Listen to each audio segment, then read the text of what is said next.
So a lot of you have been asking, how was the court able to get away with what they did with Darrell Brooks Jr.? And so I had to ask some of you to explain to me the premise of that question. And you said, well, if he didn't understand, how could the proceedings proceed? What's going on, everyone? This is Christian Duke. You're watching Everything Else Channel on YouTube, everythingelsechannel.com. If at any point you like this video, please smash that like button. Please subscribe to the channel, ring the bell for notifications so you won't miss a single video. And Lord knows we need the subs because we're trying to get to 1,000. And most importantly of all, please leave a comment down below. So the premise of the question, in my humble opinion, no disrespect to those of you that have been asking it, is that the court's under no obligation to explain to any pro se defendant legal theory, legal procedure. They're not there to school a pro se litigant on how to mount a case. So the question is flawed by its very nature. Again, Darrell Brooks Jr. had not one but two competent public defenders that would have made sure at the very least that his rights were respected and probably would have fought hard for him, because that's what they have to do. Whether or not they like him as a person, whether or not they believe him to be innocent or not the point. Their job was to defend him, and he fired them. So when he did that, he's got only himself to blame. Judge Darrell was abundantly clear with him, and he gave his consent. He didn't want to be represented. He wanted to be the lawyer or the pro se litigant. And on top of that, he used all of his time and all of his resources to badger victims, to question witnesses that, honestly, a lot of the questions that he asked were nonsensical at best and downright detrimental to his case at worst. I mean, everybody talks about the genius of the prosecution, and I'll give you that Sue Opper and the other members of the prosecution, they did a very good job. And Judge Darrell did a good job, a very good job. They all did fantastic work, but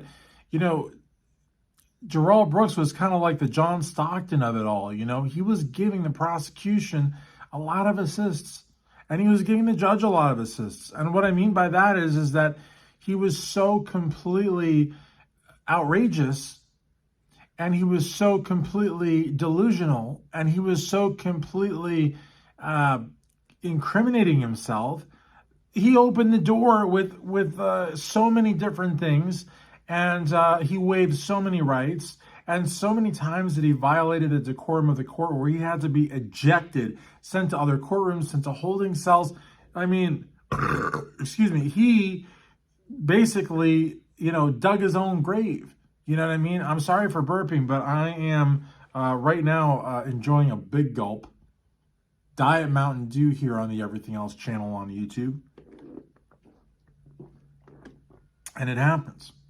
But I got to tell you, though, when people ask me questions like that, how could I don't know, I forget the question, but it was something along the lines of, how could the court get away? The court didn't get away with anything. He fired his attorneys. He was warned of the outcome or the possibilities, the consequences. Because, again, Darrell Brooks Jr. is a guy that does not understand consequences. He just doesn't. He groomed a minor.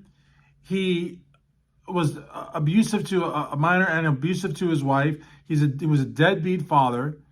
Look what he did the day of the parade. He left black and blues all over Erica Patterson.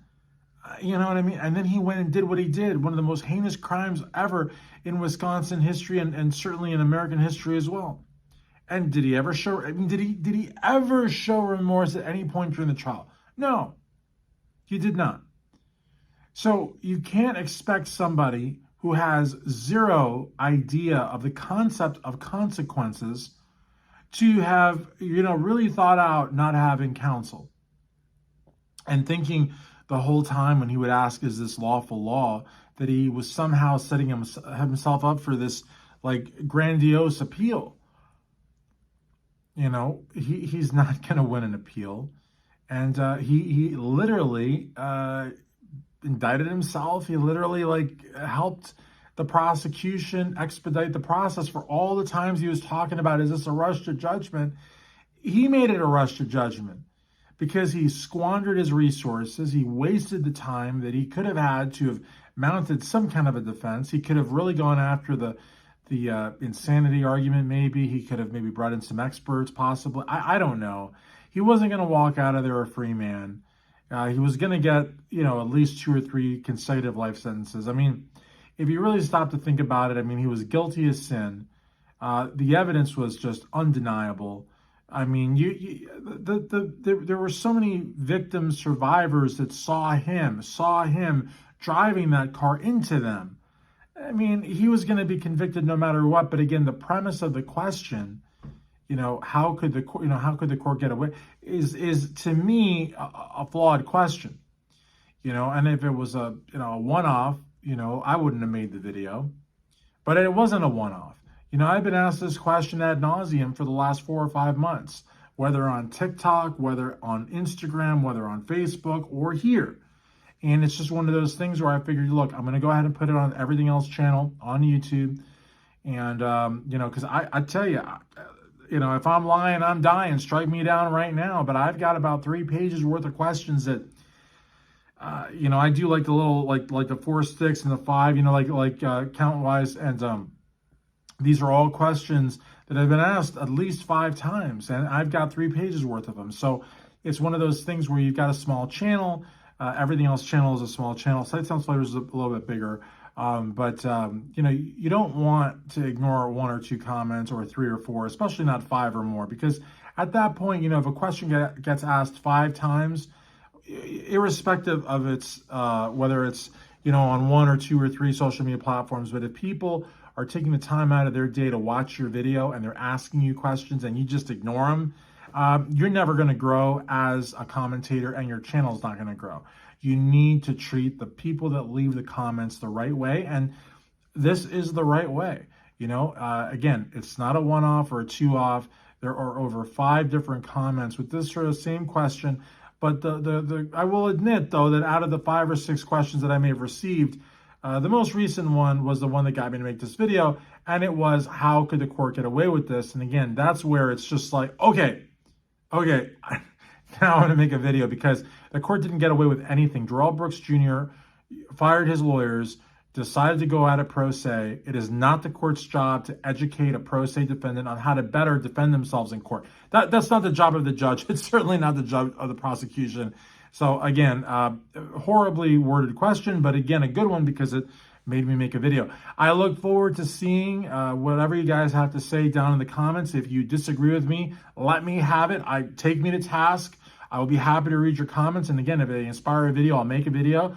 And in your comment, let me know if it's okay to credit you with the question on the video. Because a lot of times, like Larissa, who has said it's okay over at Sight Sounds Flavors to credit her, she'll leave me like a 3-paragraph comment. And I mean, it's going to make me want to make a video. I want to credit the author of the comment. If you don't want to be credited, then just say I don't want to be credited. But I'm saying if you take the time to leave 3 or 4 paragraphs, that's a really good comment. So, whether you agree with me or you don't agree with me, I hope that you leave a comment. I also hope that you smash that like button. And please, I hope that you subscribe, ring the bell for notifications, because I want to keep making videos here at Everything Else channel on YouTube, everythingelschannel.com, and I need you to subscribe.